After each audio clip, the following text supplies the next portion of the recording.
Армысыздар, құрметті көрермен. Мен Қабик Зайтуна, Жыланғы лицей-интернаттың 9-шы сынып оқушысымын. Бейсен Құранбек салған үлкен жолдың маңызын сезініп, журналистикаға қадам басқан жас буынның бірімін. Жақсының жарығы жанға шапағат. Бейсен Құранбек сөзімен емес, ісімен биік болған азамат. Оның өмірлік қағидасы рейтинг үшін емес, бір тағдыр үшін еңбек ету еді.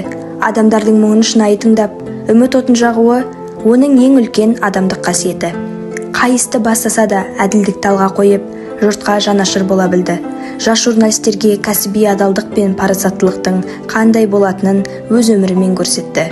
Қиын күннің өзінде мойымай, төзім мен сабырдың шынайы үлгісін танытты.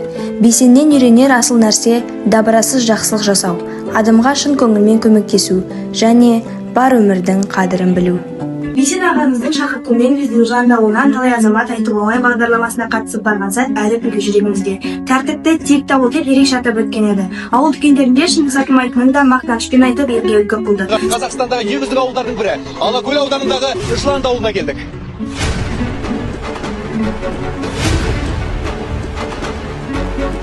Бейсен Құранбек бір сұхбатында оқушының мамандықты қалай таңдадыңыз деген сұрағына былай деген еді. Ер жігіт екі нәрседен қателеспеу керек: мамандық пен жар таңдаудан деп. Өзі 23 жасында жас тайынан ішіндегі жүрек қалауын тыңдап, Казмудың журналистикасына барып, 16-17 жастағы балалардың бірге партап отырғанын айтқан. Сол кезде қара сауданың қызып тұрған шағы. Барахолкада контейнер аласың, ақша көп деген сөз көп еді. Бірақ ол ақша қуған жоқ. Өз айтқандай қолына қалам алды да жүрегіне жақын жолын журналистиканы таңдады. Ата-анасының Абай мен Жамбылды оқытып өсіргені, жырды тыңдап өскені бәрі қабілеттің көзін ашқан.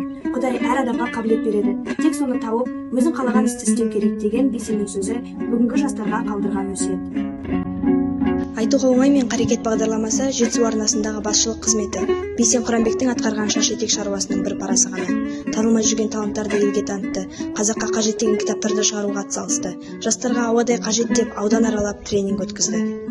Ауылындағы мектебінде де шахматтан, Абай оқуларынан сайыстар өткізген.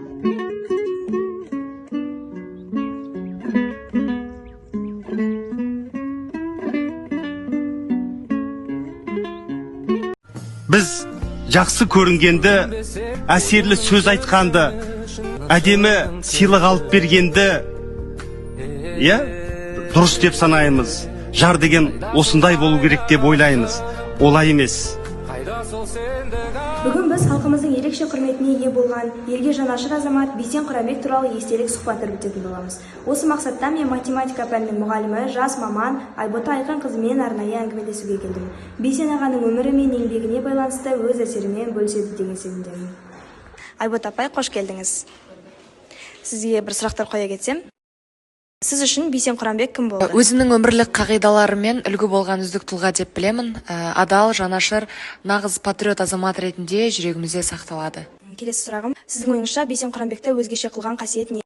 Қасиеттері табандылық, жауапкершілік, ізденімпаздылық деп білемін. Өзіне деген махаббаты сондай қасиеттерді талап етті. Ол кісі мына кітапты оқыған кезде, ол кісі әр күн сайын Талдықорғаннан Алматыға қатынап, сол бағдарламаны түсірген және өз командасынан сондай үлкен жауапкершіліктерді талап еткен кісі.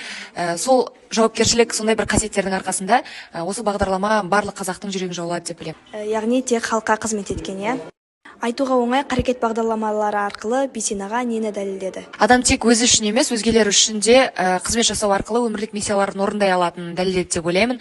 Айналаңа мейірім мен қуаныш сыйлау арқылы бақытты болуға болатынын тағы бір көрсеткен кісілердің бірі. Рахмет Айбота апай. Бейсен Құранбектің есімі мәңгілік құрмет. Сұхбатымызды көріп отырған көрермендерге айтарым, мейірім мен адамдық ешқашан ескірмейді.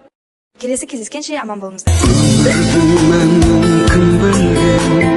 Бір күн ұқсас бір күнмен таң атса күннің батарын білсем де бейғам жүрдім бағылдым міне таң атты шапағын тегін таратты манаура бесті жиғанша масайрап мезгіл баратты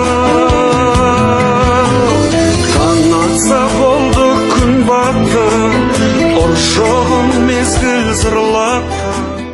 Біз Бейсеннің ізін қуып келеміз. Оның сөзі бізге бағыт, оның адамдығы бізге үлгі. Сол жолда жалғауға ғана тырысамыз, адал болуға, шындықты айтуға. Себебі біз Бейсеннің аманатын арқалаған ұрпақпыз.